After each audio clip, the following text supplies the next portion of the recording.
to biggest see star of people all time. and they have an idea who that person is. Like Kevin Lee's a perfect example. People guy. have this great guy, super smart, super tuned in, super ambitious, fucking amazing fighter, and young as shit. Massive potential. But people saw him on the podcast, got to hear him talk for 3 hours, and he's super honest about everything about and articulate, smart, outgoing, and a great control of his ego. He's not a maniac. He's just like a really because you get in sound bites, you get such a different impression of certain people, especially in those interviews, man. Those interviews, the guys like, tell me what you're gonna do to your opponent. I'm gonna fuck him up. Oh, you're talking about right when I walked off the scale and I'm like energized, just like, what are you gonna do to him? You're all aggressive. You're playing a character. You know who would I think would grow even bigger as a superstar if they did a podcast? Your podcast? Who? Conor McGregor.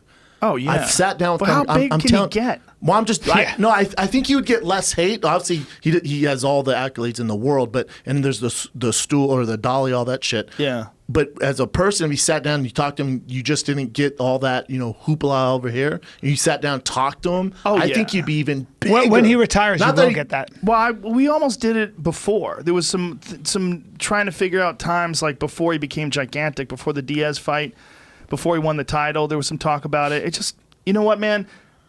For better or for worse, I don't chase anybody, and I would definitely. I'm not saying that, Joe. I'm not saying you aren't. Oh no. But I'm saying I know there's some great guests. Like I know there's some people that I would really like to get on. But if it doesn't happen, it doesn't happen. I like having you guys on as much as I like some scientist who flies in from France. Yeah. I really do. Yeah, I just like talking to people that are fun, whether it's talking to you guys or talking to. Whoever the fuck it is. I would like to get Obama on one day. I would like to talk to him. You can. You're getting huge. Maybe. For sure. I would like to talk to a lot of people. Would you like to get Trump on? I would talk to him. Yeah. Why not? But are you going to get real answers though? You'll find out. As he's a president, you're not. You'll find out if you get real answers. Because did you talk to Marin? Have you talked to Marin about when he had Obama on? No. You have to submit a list of questions that to the questions, and he goes, and even Marin, he goes, listen, it was great. I'm glad they gave me the time, but that's not like a real podcast, right? Like there has to be, there can't be an agenda, and I can't know what I'm going to ask you next. I come on like when we come on here, Fight Companions or our podcast, I have no agenda. I have no idea what we're going to talk about. Well, they have to be concerned that you're going to set them up and make them look bad. That's a problem. There's so much on the line for everything. And when Obama was doing this, Obama was a sitting president. He was about to leave office, and they probably had very strict rules in terms of what they would allow and not allow in terms of interviews. Then this isn't the platform for you. I think Trump doesn't give a fuck about all that. I guarantee you.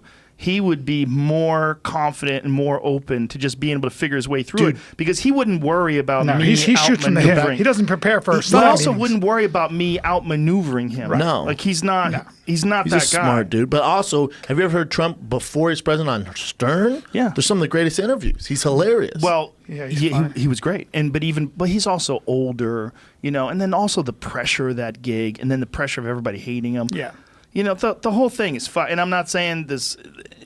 That he's the greatest guy in the world. But I'm saying the whole thing is insane. Nobody should be president. Fucking nobody. Such a thankless job. Nobody should have that kind of power. And it's such a dumb move to take that gig at 70.